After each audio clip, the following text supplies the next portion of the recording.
Good evening. I get to fail first, so. My name's Dave Tebo, and I'm the superintendent of Hamilton Community Schools. Always good to get a little shout out for Hamilton. And I have the best job in the world. Every day, I work with kids. I work with teachers.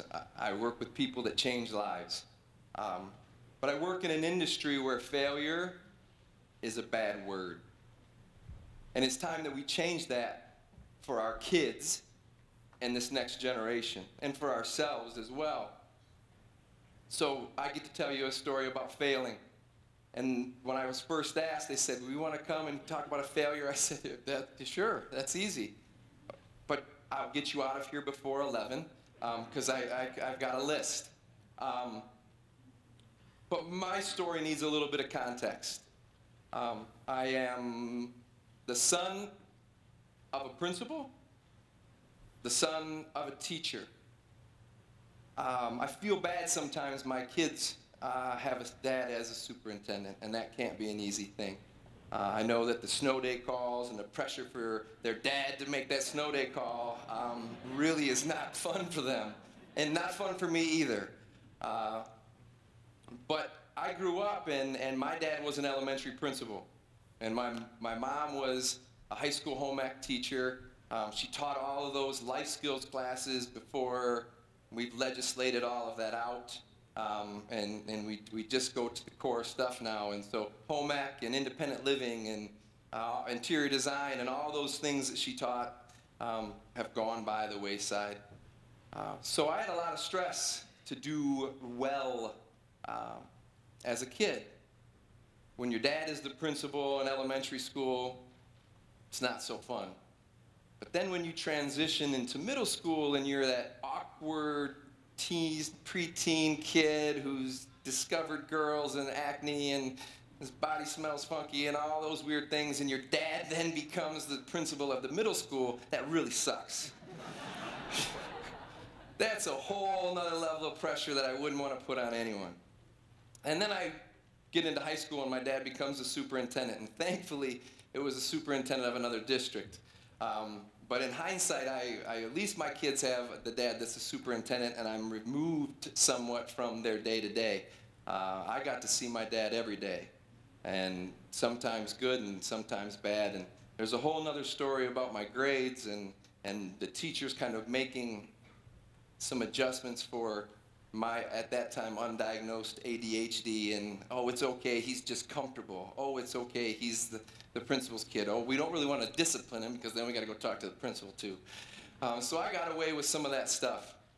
And I always knew I wanted to work with kids, but I didn't know how or what that looked like. I was always a hard worker.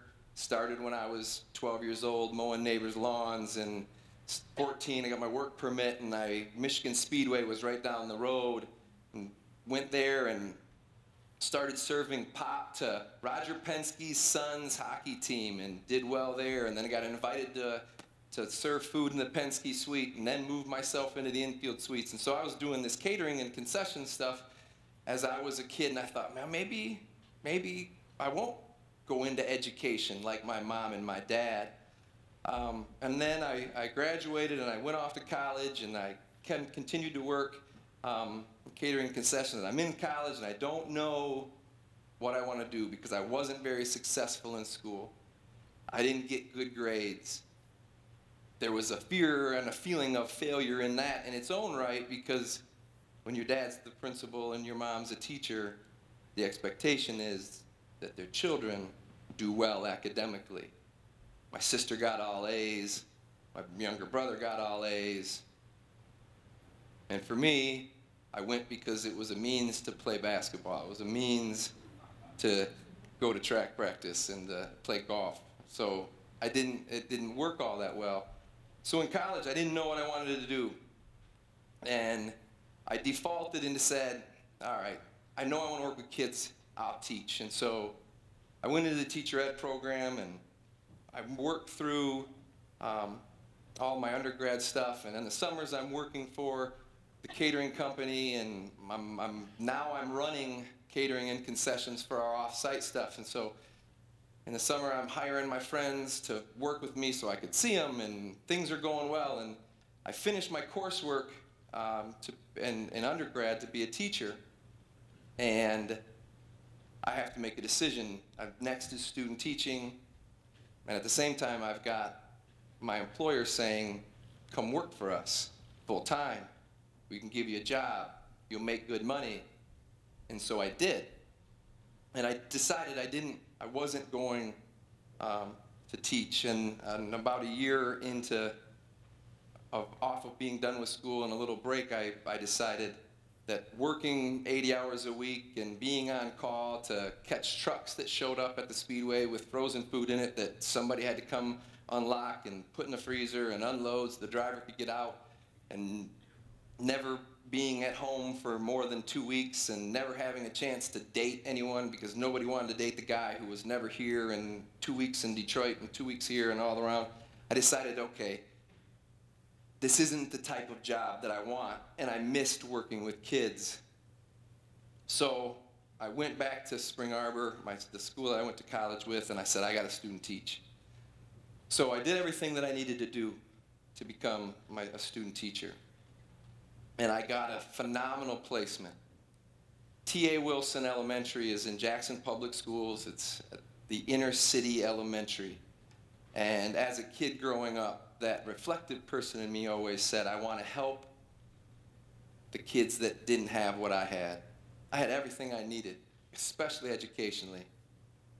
Whatever I needed, it was right there.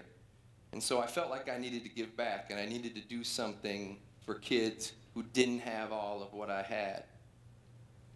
So Wilson was a great elementary school for me.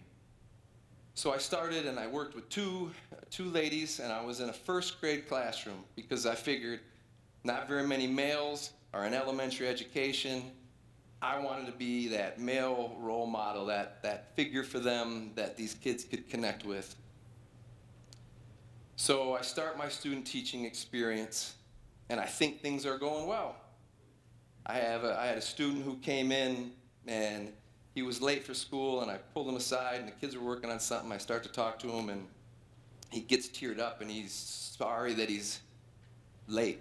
And I said, well, you don't have to be sorry. And he said, well, Mr. Tebo, I don't have an alarm clock. My dad sold it. And nobody's there in the morning to get me up. So I go out that night, and I buy an alarm clock. Bring it in, and the next day I give him the alarm clock, and I hug him, and I tell him I love him, and it's okay that he was late, and this can help him. And after school gets out, the teachers pulled me aside and said, hey, you know, you really can't buy stuff for the kids like that. I said, well, that just didn't feel right to me. So we continued to move on, and a couple weeks later, a young girl came in, and she was really tired. She's sitting in the front of class, and she keeps putting her head down, and I walk over, and I start to talk to her, and I ask her what's wrong. She said, well, you know, my mom works at night, and my younger brother's in kindergarten, and he's sick, and so he was up all night, so I was up with him taking care of him. And she said, Mr. Tebo, I'm just really tired. I said, put your head down. It's okay. You know, just rest. 2 seconds later, she's out like a light. She's warm. She's safe. She's cared for. She just needed to sleep. I thought I did the right thing. School gets out. Teachers call me in. We noticed that you just let her sleep all morning. Yeah. She was tired. She was up all night with her brother who was sick. Well, we can't do that. Your job is to teach them. You can't teach them if they're asleep. Okay, but if her basic needs aren't met, I can't educate her. I can't get her to do the things that we want her to do. So I'm getting a feeling that this is not, I'm screwing something up. When you're in student teaching, your cooperating teacher from the university comes out, and they watch you teach. And so I had the day that my cooperating teacher was going to come out, and he came and he watched me teach, and we go through the day, and at the end, we debrief. So the two teachers come and sit down, and then the cooperating teacher and I sit down, and the teachers said, well, you know, Mr. Tebo's doing some good things, but, you know, he bought a student an alarm clock, and he let a student sleep, and we have a major concern, and he's not copying any of our stuff. He's not making copies of the worksheets to take with him, and he's not sticking around afterwards and reproducing things that are ours that we want him to have. And I don't believe in worksheets, and I don't believe in reproducing what somebody else is doing, because I thought I was learning to teach on my own.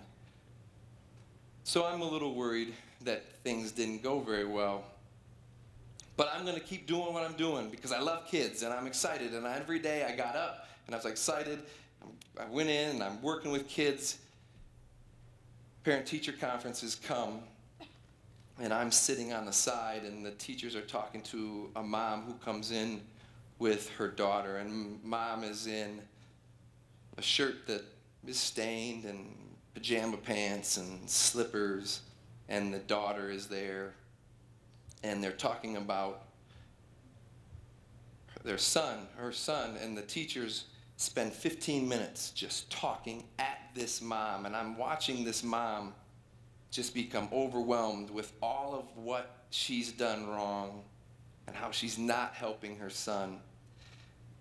And the conference gets over, and the mom walks out, and I could tell she was upset, and so I walk with her, and I ask what I can do. Is there something that we can do? How can we help?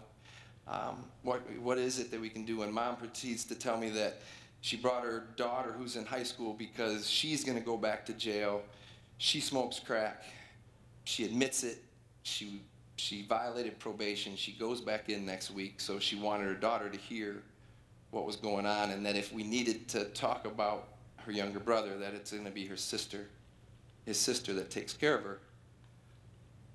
So fast forward a couple of weeks, and my cooperating teacher shows back up, and he wasn't scheduled to be there. And so school gets out, and we need to talk to you, Mr. Tebo.